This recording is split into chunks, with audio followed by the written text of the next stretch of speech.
Donostian, guztiz betetako Kursal jauregian, Juan Jose Ibarretxe EAJ-eako lehendakari gaiak integrazio sozialaren eta ongizatearen aldeko ekitaldian hartu du parte. Bertan ideia bat azpimarratu du, hazkunde ekonomikoak ez du batere balio gizartearen konpromisorik gabe.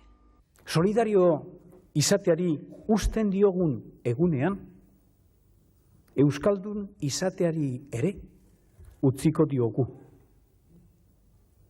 Solidario izateari uzten diogun egunean, Euskadi izateari ere utziko diogu. Euskadi beste edozein autonomia erkidego baino solidarioagoa dela azpimarratu du, eta popularrei eta sozialistei zera galdetu die. Beste zein lekutan dagoen, hemen bezalako politika aurrerakoia, eta proposatzen duen aldaketa zein den galdetu dio Partidu Popularrari. Maior Oreja jaunak, gizakien kategoria berri bat sortu duen ministro hori, hau da, paperik gabekoena, atzerritar legearen ministroa, gizakiak ganadua bezala tratatzen dituen horrek, hitz egin dezake Euskadin aurrerakuntza sozialari buruz, hitz egin dezake? Lehendakariak familiaren aldeko plangintza berria iragarri du, besteak beste jaiotza kopurua handitzeko neurriak jasotzen dituena.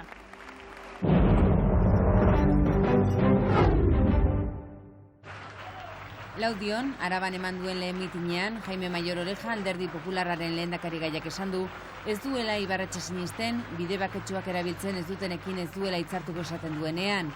Eusko Alderdi Jeltzaleak EH-rekin akordioa lortuko duela esan du Orejak eta erabakia Arzalluzek hartuko duela azpimarratu du.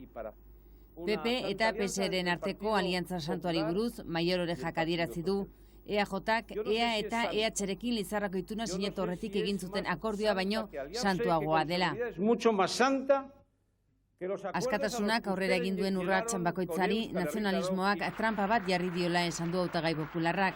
Bakearen aldeko koordinadorari Elkarri, Ermuko Foroari Madrilgoa eta azkena Askida taldearen ekitaldiari aurrez aurreko eztabaida trampa esan du Maior Orejak.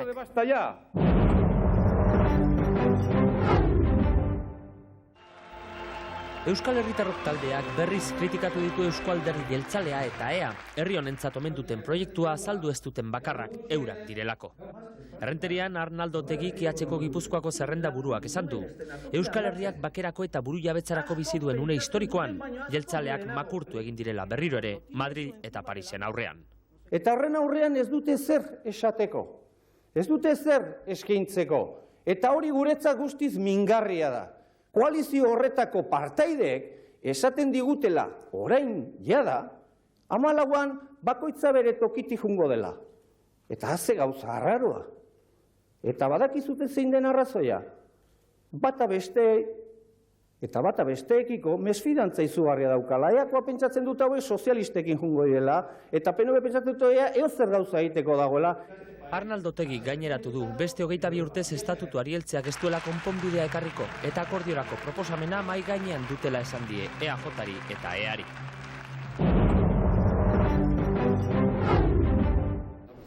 Euskadiko Partidu Sozialistak estatutuaren balioa azpimarratu du Gernikan. Esan nahi izan dugu Alderdi Sozialistak gobernura heltzen bada saiatuko dela estatutua defenditzen, eta autogobernuaren aldeko apustua Alderdi Sozialistak beti egin duen bezala, orain ere jarraituko duela egiten. Andaluzia, Galizia eta Kataluniatik etorritako buruzagi sozialistak eta Euskadiko beste hainbat kide izan ditu lagun Nicolás Redondo lehendakari hautagaiak ekitaldi horretan. Euskadiko sozialistek estatutua erabat garatu eta kontzertu ekonomikoa sendotzeko konpromisoa hartu dute. Eta estatutua oraindik osatu gabe egotearen errua jeltzaleei egotzi diete. Baina estatutuaren problema ez da bakarrik kompetentziena, baita ere estatutuan sinistea, estatutua prestigiatzea, konsolidatzea, azken batean garbi ustea estatutotik kanpora ez dagoela beste marko politikorik. Euskal erakundei duintasuna ekartzeko konpromisoa ere hartu dute sozialistek.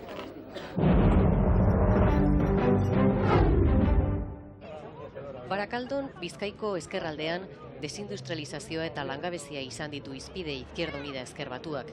IUk dioenez, Eusko Alderdi Jeltzaleak, Alderdi Popularrak eta Alderdi Sozialistak ez dute arazo sozialei buruz hitz egin nahi, besteak beste onartu egin behar baitute, euren erruz, enpresa ugari privatizatu eta beste asko itxi egin direla. PP, PSOE eta PNV-ei ez zaie hauei buruz hitz egiten entzuten, eta horregatik, eztabaida faltsuekin distraitzen digute.